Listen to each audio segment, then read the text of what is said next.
The future is as bright as the exhaust of your ion thrusters. Why? Find out in our news. Hello Space Monkey, you're watching Space Crazy. Welcome to the channel and to our regular news roundup.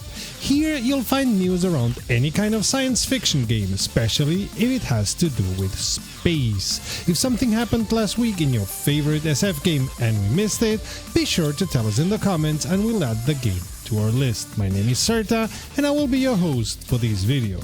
Wow! This week, the game developers really did pile up the news. Not only did we learn about the future of Planet Crafter, we also learned about Subnautica 2 and many more things. Let's see what we've got.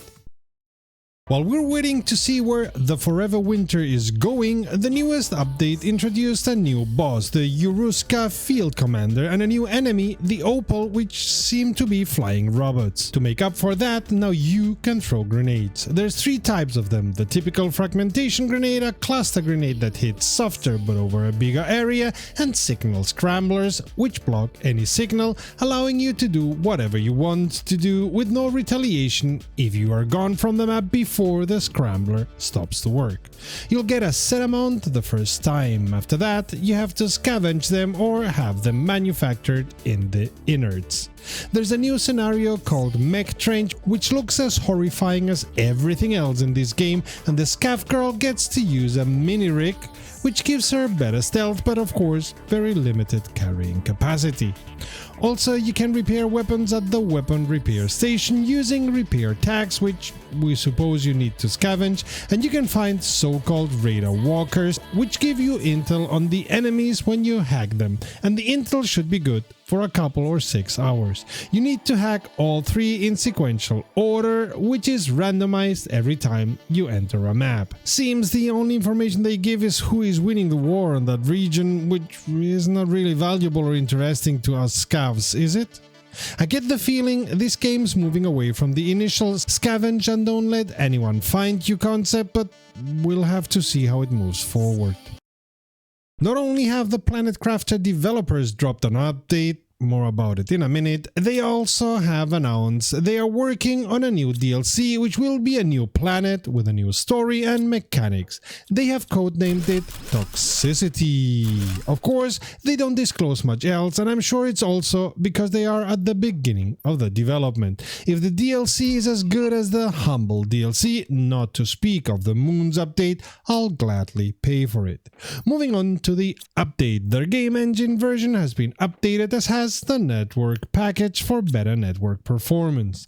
They've also added new visual information for the T2 rocket, which to me it's still quite cryptic, but that may very well be me. Animals consume even less food now, and the loot containers have been tweaked to contain more often resources you need at that point in the planet development, as well as resources you need to leave the planet or moon, which seemingly was an issue for some in Selenia. Also on Selenia, water rises sooner and you can now find a trade platform blueprint. They even say where, but I won't spoiler it. See the link in our description for the complete list and the spoilers. Empyrean dropped a tiny update fixing some undisclosed exploits, some small bugs, and fixing a couple of issues in the Invader versus Defender scenario. Star Trucker, see the link up there, will launch on PS5 on the 10th of June.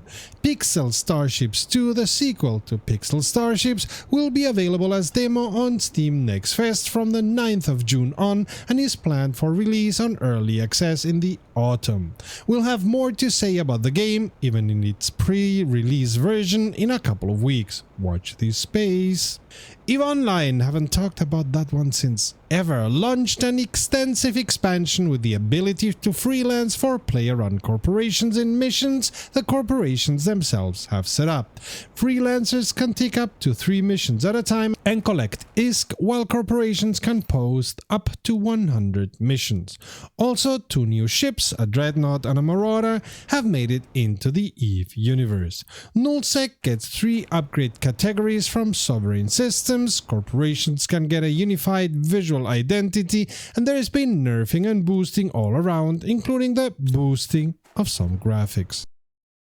Forever Skies also dropped an update and some comments about the future of the game. For some reason, many people are of a completely different opinion than us, see the link up there, and don't like the release version. Goes to show how different the experience can be for any of us. Nevertheless, they are not giving up on the game and will work on expanding the experience, for which they ask for your opinion and your ideas about what you would like to see in the game in the future.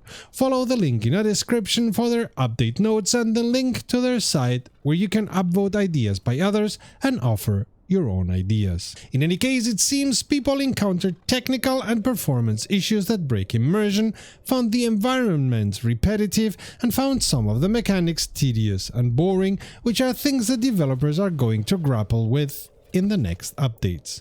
Moving on to their newest update, the 1.0.2 patch, you can now boil Petite Astra and Petite Bruise flowers. You get a visual indicator of where the front of an object is when placing it, and for those on controllers, you get an aim assist for the crossbow.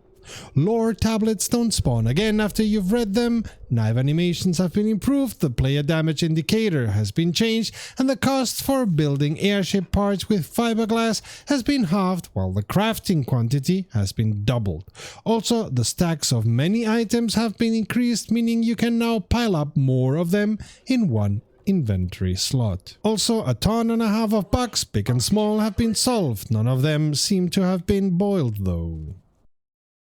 The Subnautica 2 devs offered some A's to our many Q's this week, while shying away from a release date for the early access, which is understandable. They told us the early access won't be available on consoles, which makes sense as the quality assurance on consoles is long and difficult, and early access would most assuredly not fit through the many hoops they have to jump through.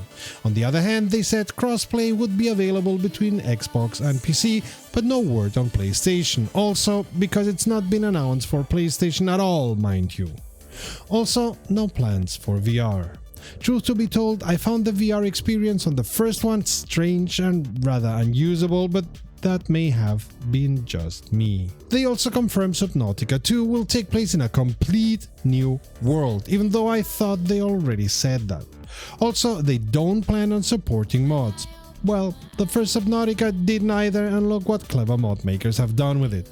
And from their comments, it seems they won't actively block mods either.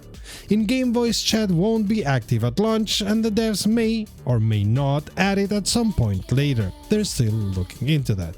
By the way, they expect to have the 1.0 full release ready in a few years' time, which also makes sense. And if you loved your Cyclops, you sadly won't be seeing it again in Subnautica 2, but a rather different vehicle, more suitable to the brand new environment, quote unquote. And with regards to bases, you will be able to build even better and more personal bases in the new one.